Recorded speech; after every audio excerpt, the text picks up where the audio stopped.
ठीक, एक एक जो है वाद्य यंत्र की ट्रिक देख लेते हैं। अब ट्रिक का मामला ऐसा है कि जरूरी नहीं है कि आप इसे याद करो, आपको सीधी चीजें याद हो रही है, आप प्रश्न अच्छे से कर पा रहे हो, तो आपको ट्रिक याद करने की आवश्यकता नहीं है। जो कंफ्यूज हो रहे हैं, जिन्हें लगता है कि हमसे नहीं हो पाएगा, हम तो कंफ्यूज हो रहे हैं, हमारे मिक्स हो रहे हैं, प्रश्न गलत हो रहे हैं, फिर आप ट्रिक को याद कर लीजिएगा। ठीक है, तो देखो ट्रिक कैसी है। ट्रिक सहूलियत के हिसाब से, जबरदस्ती नहीं है। ये घन वाद्य यंत्र की ट्रिक है, जो अभी अपन ने पढ़े हैं घन वाद्य यंत्र, उन्हीं की ट्रिक है। ठीक है, श्री राम जी का जिक्र होगा इसके अंदर और आप इस तरीके से याद कर लोगे। क्या है? घुंघराले बाल वाले श्री राम खड़े, थाली लाओ, ले डंडी घंटी बजाओ, आओ भाई मंजीरे बजाओ। ठीक है, बिल्कुल ही आसान। क्या? हाँ भाई श्री राम जी है, घुंघराले बाल वाले। क्या कहा? घुंघराले बाल वाले श्री राम खड़े, थाली लाओ, ले डंडी घंटी बजाओ, आओ भाई मंजीरे लाओ। तो देखो सबसे पहले घुंघराले, तो यहां से यहां पे ले लेना आप घुरालियों। ठीक है, फिर आओ यहां स्त्री और राम। ठीक है, तो यहां से देखो स्त्री और राम, तो स्त्री मंडल स्त्री से और राम रमझोड़, राम से रमझोड़। खड़े, फिर क्या आया? खड़े। मैं जहां जहां टिक लगा रहा हूं वहीं से ट्रिक निकल रही है। ठीक है, आप लोग इसको व्यवस्थित लिख लेना। खड़े, तो खड़े में आप लोगों को क्या लेना है? खड़ताल। फिर क्या कहा? थाली लाओ। क्या? थाली। ले डंडी यानी कि 1 और 2। ठीक है, तो ले यानी लेजिम, डंडी यानी डांडिया। ठीक है, घंटी बजाओ। अब घंटी, टंकोरियो, वीर घंटा, ये सब इसके अंदर आ गए। ठीक है, घंटा घंटी सारे के सारे। आओ भाई मंजीरे बजाओ, आओ भाई मंजीरे बजाओ। तो देखो कंफ्यूजन नाम की कोई चीज रहेगी नहीं। मैंने यहां पे नहीं लिखा है, टिक लगाए हैं, ताकि आप लोग वहां से समझ जाओगे, अच्छा यहां से ये बन रहा है, यहां से ये बन रहा है। अपने को समझना है। अपन अब मतलब मारवाड़ी में क्या, छोटा टाबर तो रिया कौन, क्या हाँ एक एक चीज व्यवस्थित ही। मैं आपको तरीका बता सकता हूं पढ़ने का, पढ़ना आप लोगों को पड़ेगा, सिलेक्शन आप लोगों को लेना पड़ेगा। हाँ, तरीका मैं बता देता हूँ, ये तरीका इस तरीके से है। ठीक है, थोड़ा सा मैच्योर आप लोगों को होना पड़ेगा। ऐसे नहीं गुरु जी आप लिखो यहाँ, ये बात नहीं होनी चाहिए आप, क्योंकि आप मैच्योर बन चुके हो और जॉब उसी को मिलेगी जो मैच्योर बन चुका है। जो मैच्योर नहीं बना है उन्हें बार बार मेहनत करनी पड़ेगी, मिलेगी उन्हें भी, लेकिन जब वो मैच्योर बन जाएंगे। ठीक है, तो लीजिए स्क्रीनशॉट। अब आओ भाई तत्वादी यंत्र। तत्वादी यंत्र की बड़ी मतलब संगीतमय ही ट्रिक है इसकी। क्या ट्रिक है? अपंग बपंग जंतर दू, रोवे रावण तंदूरू। लयबद्ध तरीके से ही याद करनी है। क्या है? अपंग बपंग जंतर दू, रोवे रावण तंदूरू। इच्छिक करे जो सासू, समझ गई गई कामसू। इच्छिक करे जो सासू, क्या? इच्छिक करे जो सासू, समझ गई तो कामसू।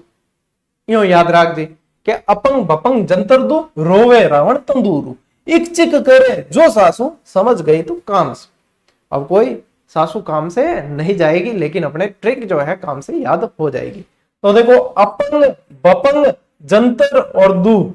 ठीक है, तो अपंग वाद्य यंत्र, बपंग वाद्य यंत्र, जंतर और दू से दुकाका। ठीक है, फिर क्या है? रोवे रावण तंदूरू, तो रोवे से लेना है रवाज, रव रव। ठीक है, रावण यानी रावणत्ता, तंदूरू यानी तंदूरा, वैणो वगैरह जो अपने पढ़ा है आगे। ठीक है, चौतारा वगैरह सब। फिर क्या आया? इक चिक करे जो सासू, तो देखो इक यानी इकतारा, चिक यानी चिकारा, सासू यानी सारंगी और सुरिंदा। सासू सारंगी और सुरिंदा। ठीक है, ये सासू, इक चिक, यहां से निकल गई ट्रिक। फिर देखो गई कामसू, समझ गई तू कामसू, तो यहां पे सिर्फ ये काम में लेना है, काम और सू। तो काम से तो कमाईचा और सू से सुरमंडल। ये हो गए आपके तत्वादी यंत्र के ट्रिक। थोड़ा सा मुझे बेटर लगेगा तो मैं और व्यवस्थित तरीके से बता दूंगा। आज थोड़ा स्वास्थ्य ठीक नहीं मेरा, तो लेकिन फिर भी क्लास जो है कंटिन्यू करनी जरूरी है, आप लोगों की जो है लय टूटे नहीं इसलिए।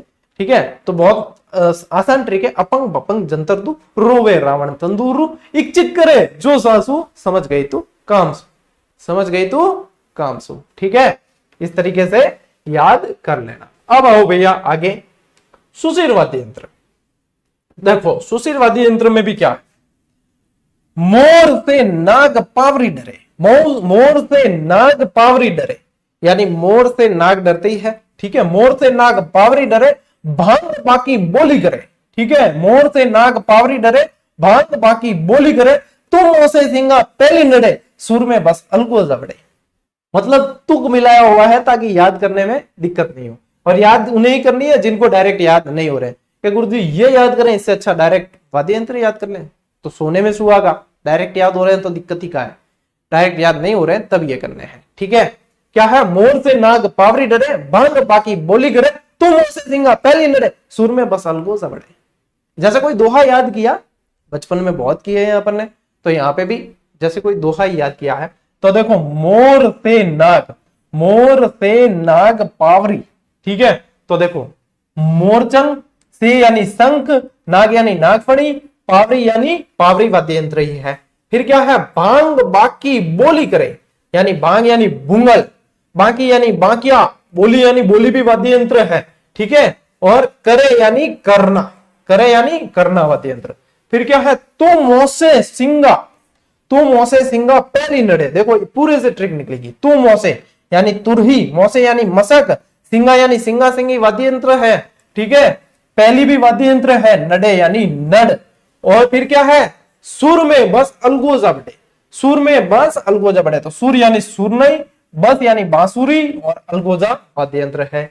तो सुर में बस अलगोजा बड़े। ठीक है, बड़े आप छोड़ देना, ये ऐसे ही, यानी कि एक दोहा याद किया है ऐसा ही, और आपको इतने वाद्य यंत्र जो है सीधे याद हो गए। है क्या, सुशील वाद्य यंत्र क्या होते हैं, फूंक से बजते हैं, ये सारे के सारे फूंक से बजने वाले हैं, तो डायरेक्ट याद होती है, वहां पे तो चिंता है ही नहीं।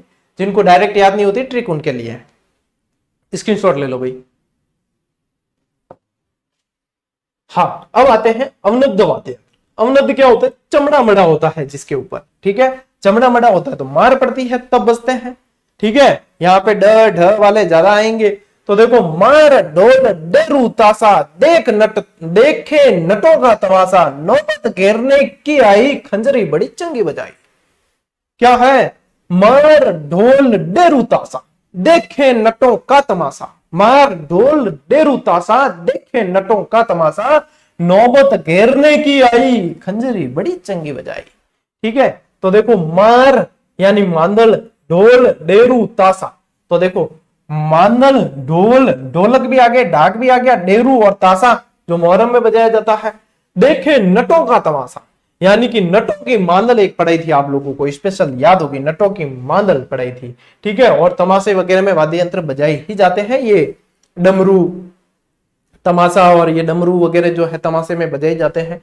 फिर यहां से नौबत घेरने की आई, तो देखो नौबत भी वाद्य यंत्र इसके अंदर ही जाएगा, घेरना यानी घेरा, और खंजरी बड़ी चंगी बजाई, तो खंजरी और चंगी यानी चंग, ये वाद्य यंत्र सारे के सारे अवनद्ध वाद्य यंत्र के अंदर आएंगे। बिल्कुल बढ़िया, एकदम लयबद्ध तरीके से याद हो जाएंगे। कैसे कि मार ढोल डेरू तासा, देखे नटों का तमाशा, नौबत घेरने की आई, खंजरी बड़ी चंगी बजाई। इस तरीके से अब देखो 2-4 बार प्रैक्टिस करोगे तो वाद्य यंत्र हमेशा हमेशा के लिए याद हो जाएंगे, फिर कोई कंफ्यूजन नहीं, फिर आपको सीधा सीधा एकदम अंदर घुस जाएगा ये टॉपिक। और अपन को चाहिए क्या है ना, स्क्रीनशॉट ले लिया होगा, मैं साइड में हट गया था। और इसी के साथ साथियों आप लोगों के ये क्लास पूरी हो गई है वाद्य यंत्र की भी। ठीक है, तो वाद्य यंत्र यहाँ पे मैंने सारे करवा दिए हैं, चारों तरह के वाद्य यंत्र हो गए हैं। और जैसा कि आप लोगों को कहा था कि इसमें वाद्य यंत्र की ट्रिक भी दी जाएगी आप लोगों को, तो इस क्लास में आप लोगों को वाद्य यंत्र की ट्रिक भी दे दी है। तो बढ़िया तरीके से आप पढ़ते रहना और आगे बढ़ते रहना। अपन मिलेंगे साथियों अगली क्लास में, अगले वीडियो में। तब तक के लिए राम राम, जय हिंद।